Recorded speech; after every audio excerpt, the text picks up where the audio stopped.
सेनाध्यक्ष, आक्रमण की तैयारी करो।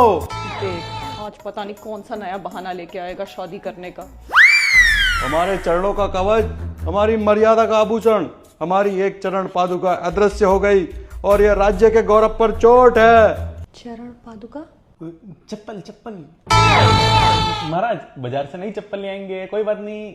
मूर्ख, बाजारू वस्तुओं का कोई मूल्य नहीं होता। नई दुल्हन के दहेज से प्राप्त वस्तुओं से राज्य की शान बढ़ती है। हम किसी नई राजकुमारी से 54वां विवाह करके उत्तम चरण पादुका प्राप्त करेंगे। हे भगवान, अब चप्पल खो गई तो भी ये विवाह करेंगे। मूर्ख दासी, तेरे मुख से निकली ज्वाला शत्रुओं की तलवार से भी गहरा वार करती है। पता नहीं क्या क्या नई कहानियां सुनाने लग जाता है। कहानी होती है तुम जैसी तुच्छ दासियों की। अरे हम महाराज हैं, हमारी वीर गाथाएं होती हैं। महाराज क्रोध मत कीजिए। क्रोध? अब हमारे क्रोध की वीर गाथा सुनो।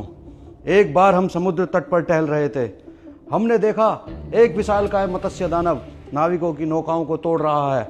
उसके मुख से भयानक अग्नि निकल रही थी और पूंछ से लहरें उठ रही थी। हमने समुद्र में छलांग लगाई और उससे युद्ध करने लगे। यह संग्राम 7 दिन 7 रातों तक चलता रहा। रक्त से समुद्र लाल हो गया, जिसे वर्तमान काल में हम लाल सागर के नाम से जानते हैं। फिर आगे? अंततः हमने उस दानव की पूंछ पकड़कर उसे तट पर पटक दिया। फिर क्या हुआ महाराज? तभी स्वर्ग की राजकुमारी वरुणा देवी प्रकट हुई।